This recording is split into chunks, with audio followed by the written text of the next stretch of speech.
Island you get given is Isla Matanceros, which is like a little starter island. This park is a bit built up to begin with, just to allow us to demo. We've already got, I mean, you can't make a Jurassic game without dinosaurs. It's kind of like the key thing. So in our park we've got a couple of brachiosaurs already in place. The key thing is the dinosaurs. So we have a dinosaur ready in the Hammond Creation Lab just to show you what we've been working on. So we've been putting a lot of attention and detail into the dinosaurs to make sure that these dinosaurs are the best dinosaurs you've ever seen in a video game.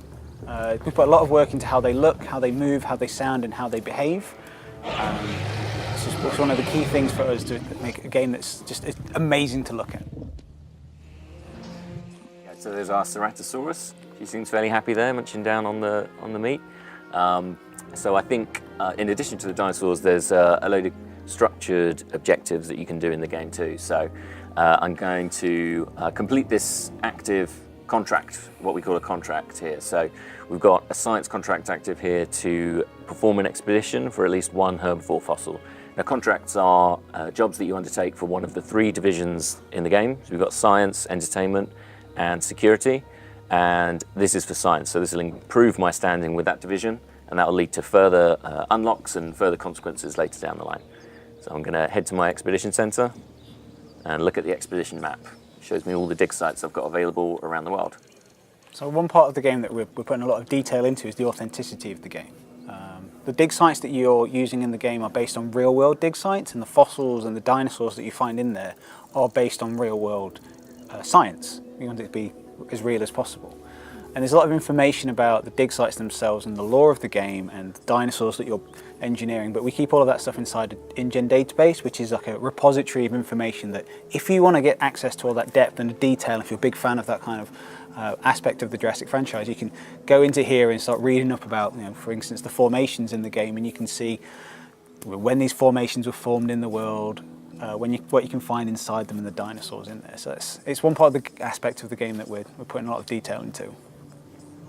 Cool. All right, so I'll kick off an expedition. I think I'm going to go to Hell's Creek because that's got Triceratops fossils in it, and that means that it should return with a nice herbivore fossil. So my expedition chopper's going to head off there and kick off that expedition. Now, I have released a dangerous carnivore here into my herbivore enclosure, so that's not a great idea. I'm gonna try and move this Ceratosaurus to a smaller enclosure of its own over here. Now I'm going to create that enclosure first, so I'll head to the fence tool and start building the outline of this new enclosure. The Jurassic World Evolution is a management game, and it's about you're building these facilities and expanding them out as you progress through the game. And he's using one of the creation tools, which is the fence tool, which allows you to really quick and easily make these enclosures for your dinosaurs. So he's using this light steel fence to begin with.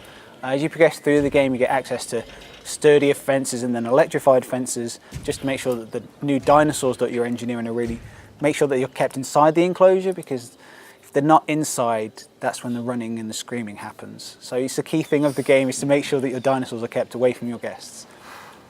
Cool, so I've got a basic fenced enclosure there. Now I need to make this more of a home for the Ceratosaurus, so I'm going to put some water in. So it's got a water source that it can drink from. So if I head to the landscape tools, I can really easily create a quick water source for it to drink from, keep it quenched. And then if I go to the nature brush, I can add forest, and this will make it feel more at home in its habitat. So different dinosaurs have different kind of habitat needs, and I'm going to put those in to make it feel more at home.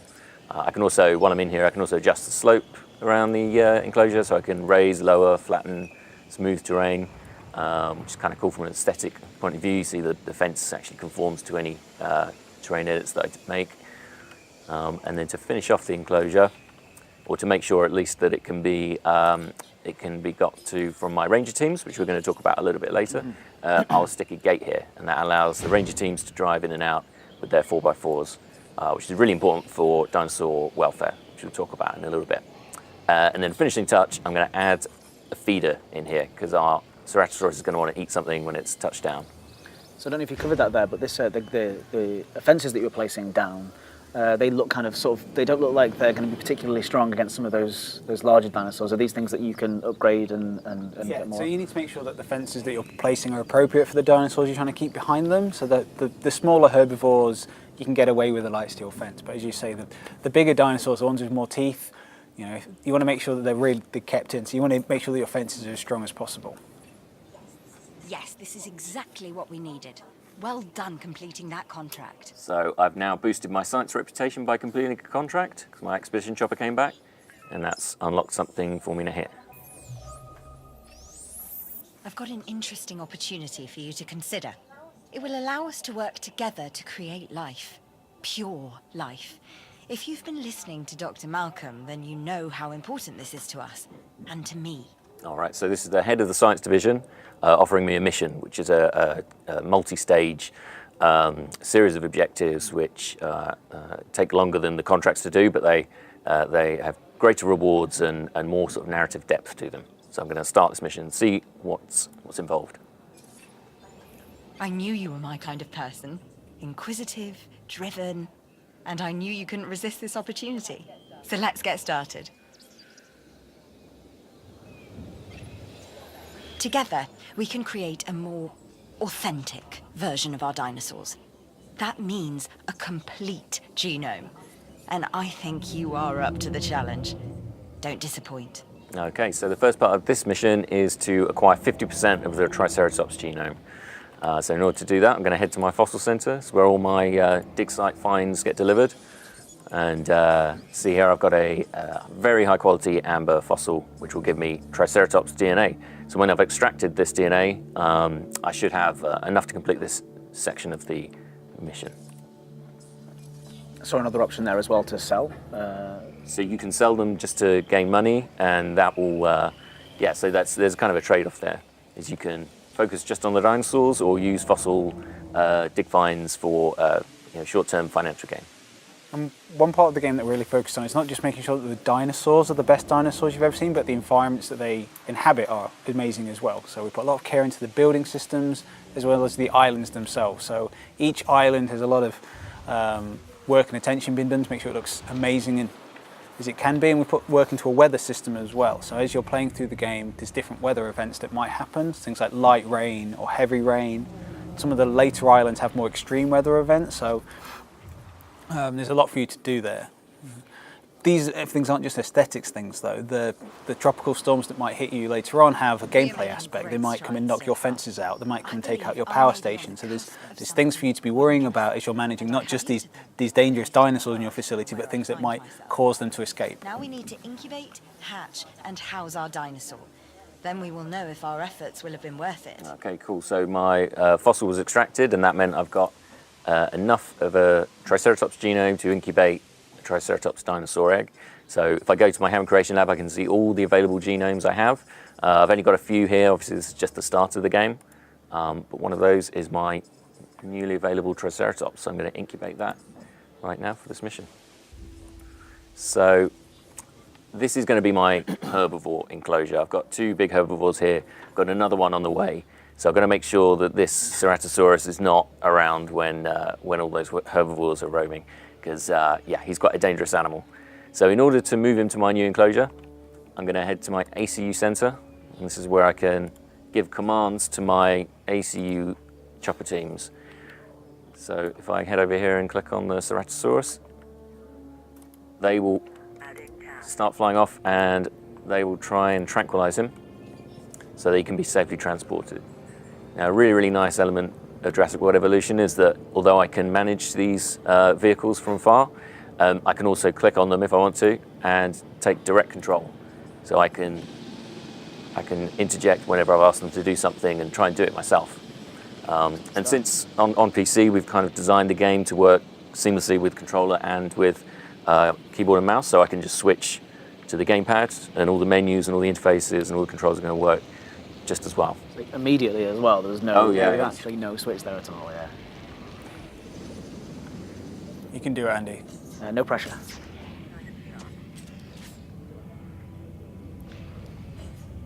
Nice. Yay. So we really wanted the dinosaurs to behave and move in realistic ways, just the way they look and the way they move, the way they fall when you tranquilise them. I feel a little bit sorry for him now.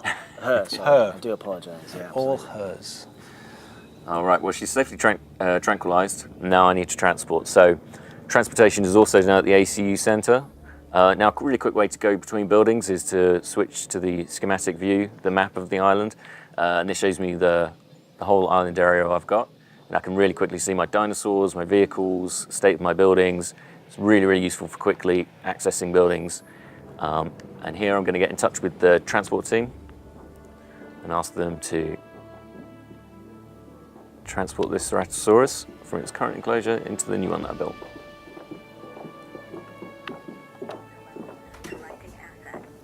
And that poor goat that you created earlier doesn't know what's coming. It might be fine. It might be fine. It'll be fine. You can't assume that the Ceratosaurus is going to go for it. Might outlive. You never know. You never know. A good hider.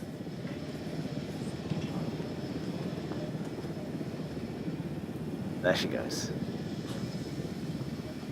Can you name the dinosaurs as well? Yeah, you can name the buildings in the game and the dinosaurs themselves if you want. If you just want to have that personal connection with the animals. I'm not sure why you'd want to get a personal connection with a carnivore, but the option's there for you. Each to their own. Yeah.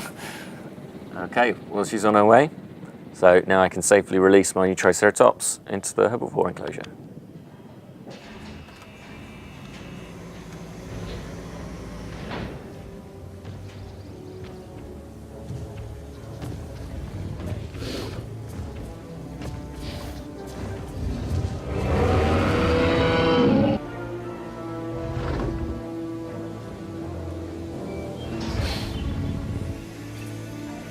Our new specimens, sorry, dinosaurs, are meeting expectations, but we want them to thrive. That's your next assignment.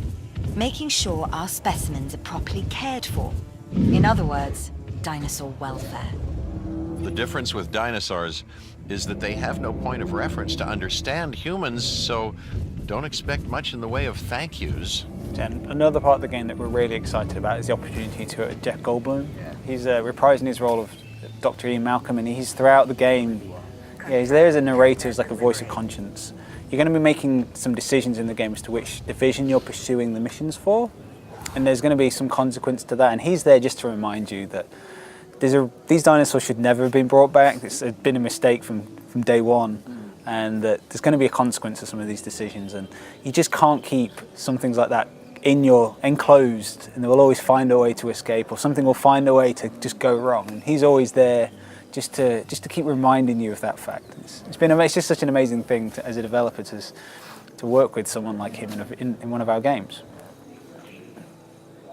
Cool, all right, well, this next stage of the mission is all about, as the head of science said, dinosaur welfare.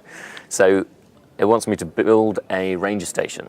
So I need to make a bit of space here, because my island is, just adding less space. Adding. So what you need to do before you build, when you start expanding your park, you need to kind of clear the ground so that you've got space to build on. So I'm just clearing some forestry here. And this is costing you money to do so. This is costing me money, so I've got to build up the funds before I can really expand and make a huge island park. So yeah, you might need to flatten the terrain as well if it's rough and uneven, which is another factor. So this looks like enough space, so I'm going to put my ranger station down, and these guys are going to help me look after my dinosaurs. Jurassic World Evolution is a management game, it's a builder game, so you have to use these tools to expand out your facilities, and you have to worry about things like an infrastructure system in your park as well, making sure that your buildings are connected together so that guests and staff can access them, and also that there's a power supply to these buildings. So there's a concept of power in the game, so that you've got to build these power stations and connect up pylons to make sure there's enough power to make sure that your buildings are operational, and that if you have electrified fences, that there's electricity running through those, because there's not going to be much of a deterrent if there's no electricity in them, so your dinosaurs might be more likely to escape from them. That's right, and then additionally on some of the buildings you'll have a number of upgrade slots. So here you see you've got 5 on the ACU Centre. And what I can do is I can purchase components that I can put in there, and they will augment the efficiency of that building. So they'll make my ACU team better at tranquilizing dinosaurs automatically, for example, or allow me to give them more tasks at once. The power station has upgrades, as you saw there, for things like output and cost and management, things like that. So that's a really important way to kind of maximize the usefulness of each building. But it also has implications for how much power is being drawn on your power system and how much money you're spending, of course. Okay, well, my ranger station and the lovely 4x4 is now built, ready to use. But the next bit of this task is to increase my Triceratops genome. So I'm going to go back to the fossil center, find another Triceratops fossil, and extract. And that should create a more pure strain Triceratops genome for me to satisfy the science division with. And in the game, it's not just about just making dinosaurs and putting down buildings. We have a research system in place as well, so that as you progress through the game, you can research new things for you to build and add to your park. So as Andy was mentioning with the building upgrades, that's an aspect of the research system as well. You can research new upgrades, you can research new fence types and medical treatments as well. The ranger station that we just put down, they're tasked with medicating your dinosaurs if they get sick, but you need to make sure that they've got access to the relevant treatments and the vaccines for that. So that's one part of the research system as well, so they can do their jobs. And because it's a Jurassic game, we're trying to be faithful to the authenticity of Jurassic science. So you're taking these genomes of dinosaurs from long ago and then combining that with modern DNA to try and fill the gaps so that we can create these dinosaurs. So you can research new gene types, and that will then change their base statistics, or you can change how long they live for and things like that. Or you can change their cosmetics genes as well, so you can change how your dinosaurs look as well. Okay. Right, so my fossil that I just extracted should be finished now. And that means that I can, so I've got a more pure strain Triceratops here. He's 77% genome completion. I'll incubate him, but just before I do that, I'm going to modify his genome and show you the genetic modification options. So along the top there, that's a representation of the genetic sequence, and in there's a number of gaps. So each of the gaps is currently filled by tree frog DNA, and that's not doing a whole lot for my dinosaurs' traits and stats. So I can switch out this one, for example, for a toughness gene from a different animal, and that will make it more defensively capable. So should it get into fights, it's going to, with other dinosaurs, it could more likely survive if I add more of these kinds of genes. This is a lifespan gene, so this is a really useful one. It means that my dinosaurs are more likely to live longer if I add more lifespan. These all increase the incubation cost of the dinosaur and slightly reduce the likelihood that it's going to be successful as well, which is quite an important factor. But I think that's enough modification just to quickly show up. And I'll incubate that dino, and that should be, once this research is complete, the last step in the mission. The game is not just about dinosaurs and the dinosaur welfare. We're at Frontier, where we've got a history of making management games and park builders, so you have to worry about your guest needs as well, making sure that they're as happy as they can be. We have multiple buildings, ones for like operation type stuff like the ranger station, buildings for your dinosaurs and buildings for your guests. So you need to make sure there's fast food restaurants in there to make sure that they get enough food, and then you can adjust the things that they're selling and the prices that they're selling and that, so that you can make profit. So you need to make sure that your parks are maximizing the amount of profit, because that's how you get access to expanding out your park, new buildings, new dinosaurs. So there's a lot of different things for you to be managing in the game or worrying about, and just making sure that everything's running as efficiently as possible. And a lot of these things feed back into a thing that we call the island rating, which is like a measurement of how successful you're being on your current island. And that all then feeds back into a progression system with the 5 islands that you've been tasked with. So this is on Isla Matanceros, the first island. If you prove yourself with this island, they're going to give you another one, and then another one. And these islands aren't just the same again, they're going to have different challenges and different aspects to them to really challenge you. So some might be quite a small area, so you have to be quite efficient in how you're building in that area, so of a challenge. Some might have really extreme weather effects that are quite frequent, so you're going to have to deal with a lot of storms and that taking out some of your facilities, or power outages. There's just going to be a lot of things for you to worry about. But as you progress through those islands, you're going to get access to new research, new fossils, new buildings, new dinosaurs. And then you can always go back. So if you're on Island 4, for instance, you get access to a new dinosaur, you can go back to Matanceros and put that dinosaur in that island to improve the rating of that island, which then opens up more things for you to play with. So this is just a glimpse of what's on offer in Jurassic World Evolution. We're really proud of them. You know, our Ceratosaurus is nice and happy now, about to have dinner. Or maybe not. They seem to be getting away with it. Oh, that goat is far too brave.